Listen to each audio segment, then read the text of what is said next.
For most of his career, Adam Lambert has been playing characters, whether in his musical theater roots, his touring role as the frontman of Queen, or even on American Idol.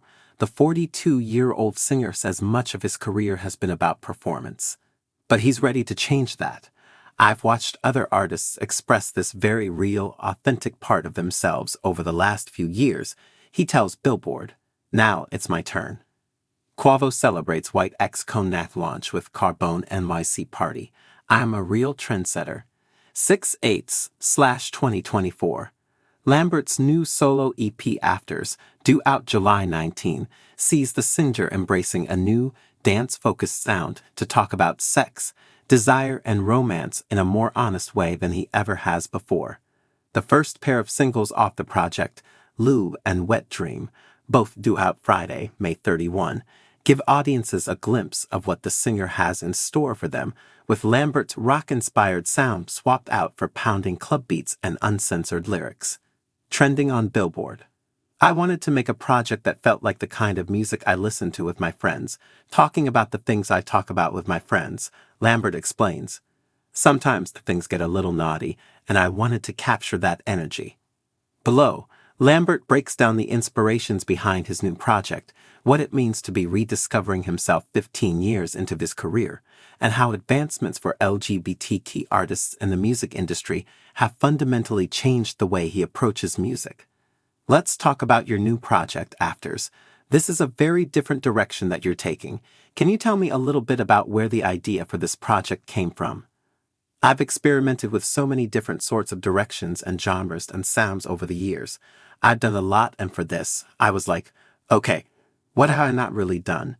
I wanted whatever I did next to feel as authentic as possible. I wanted it to feel real to my life. I started my career on stage playing different characters, and then stepping onto American Idol, and then stepping in with Queen.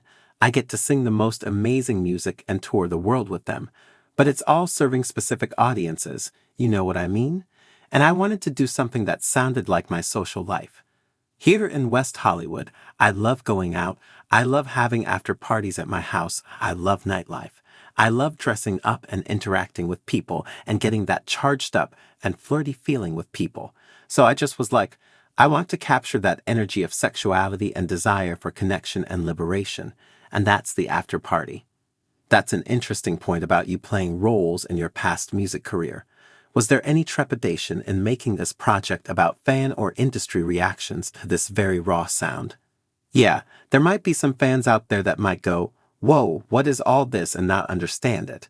But it's the most honest that I've gotten to be in a really long time because there's no filter. When I first came onto the scene in 2009, the scene was very different.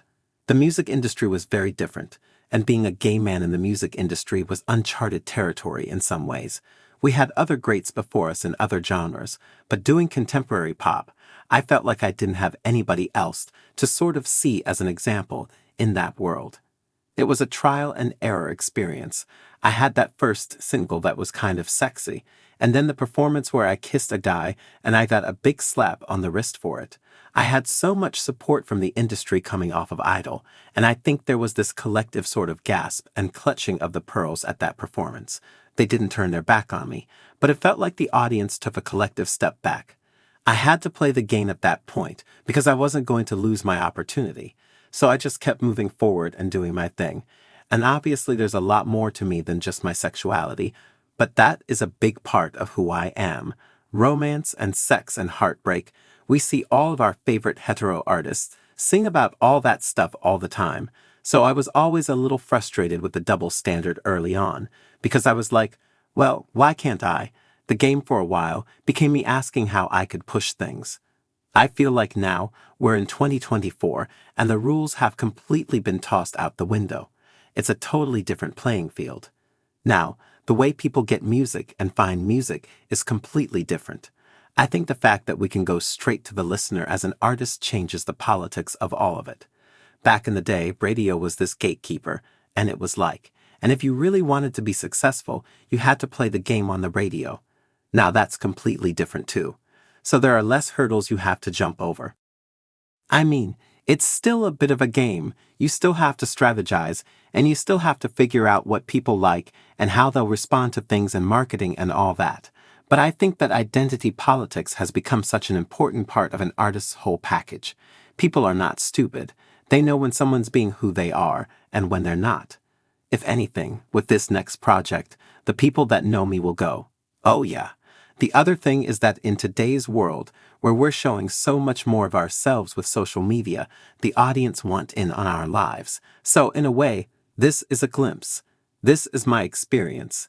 Yeah, I really did sing the words, "Gonna Make You Nut." Laughs. I actually wrote this song with Vincent and Parson James, and we had a different chorus originally. I walked away with the song, and I was like, that chorus is not really doing it for me. So I had the producer take the chorus vocal off of it, leaving it as an instrumental, and I just kept listening to it. I opened the program up, and I just started running the track and recording ideas. When I thought of the rhyme, and I was like, oh, that's crazy. I can't say that. And then I was like, maybe I should just say it. Just F. King say it. Why am I editing myself? I recognize that this is literally a dance song about lubrication. It's ridiculous, I'm aware. But there was a part of me that was like, I want to make music that sounds like the way I dress.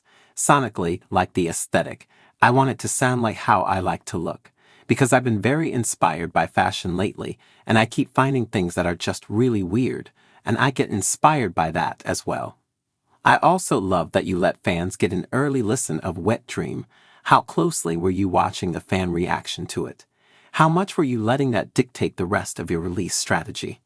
I was definitely taking note, and I think the overall impression was really strong. People were surprised by it because it's different. It's a different sound for me, and it really goes off in a way the audience seemed to like. It was so fun to perform Live Down in Australia, and that's sort of why we put it out. I really wanted to perform it on stage, especially for Pride Month. So that was why I was like, let's kind of put it out. If you want to check it out, you can on SoundCloud. Let's just have it around. Part of what I love about the songs is that you are really leaning into the gay club aesthetic, because oftentimes this house, dance pop sound has a tendency, especially when coming from queer artists, to be written off as gay music and taken less seriously. It feels like that has changed a lot in recent years, where that brand of music has become much more high profile.